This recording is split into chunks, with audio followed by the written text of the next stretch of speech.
every person is surprised and mesmerized by the event that took place just about 2 or 3 days before the general election.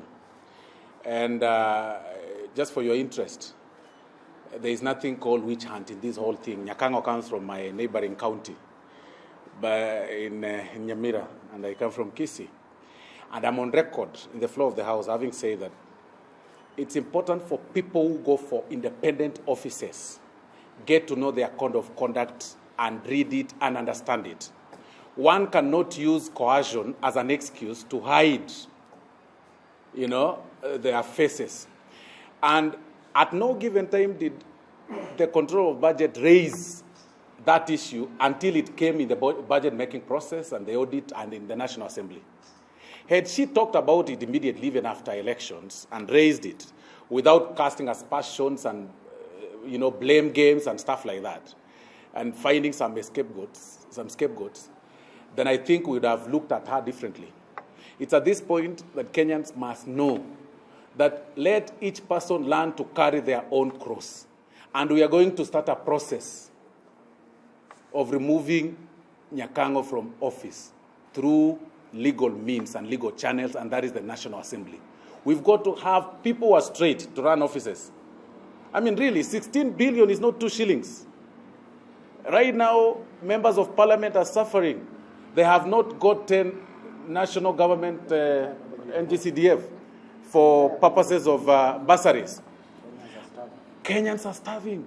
You all know what is happening. Projects have stalled. You can imagine what 16 billion can do to this country. You can imagine.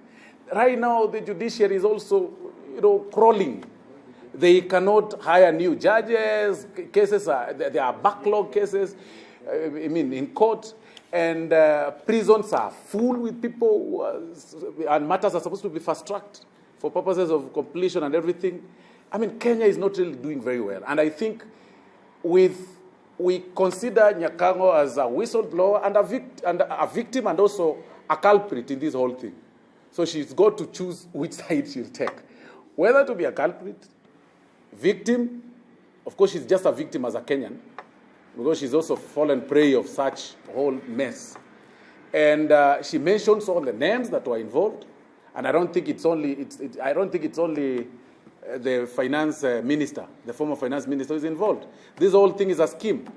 Who are the owners of these companies that were paid? Where is maize, that was paid for in terms of subsidy? Where is it?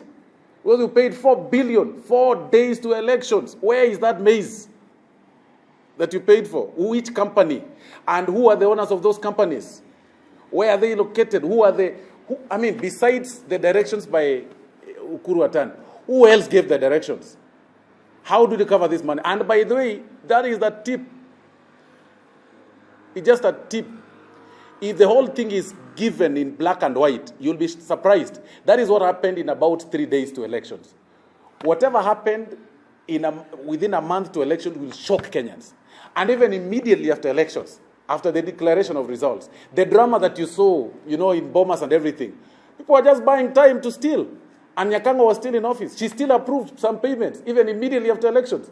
Was she still under coercion immediately after elections? Had she not known that there was a regime change? Had she not known there is a president-elect immediately after elections? Like you still approved payments about within 2 weeks when the case was in the Supreme Court. So people were just playing games with us. And that is why you see the Honorable Raila Odinga complaining, left, right, and center. He's actually not defending Kenyans. His interest is about trying to twist people's minds so that they can really not raise issues about the billions that have been lost.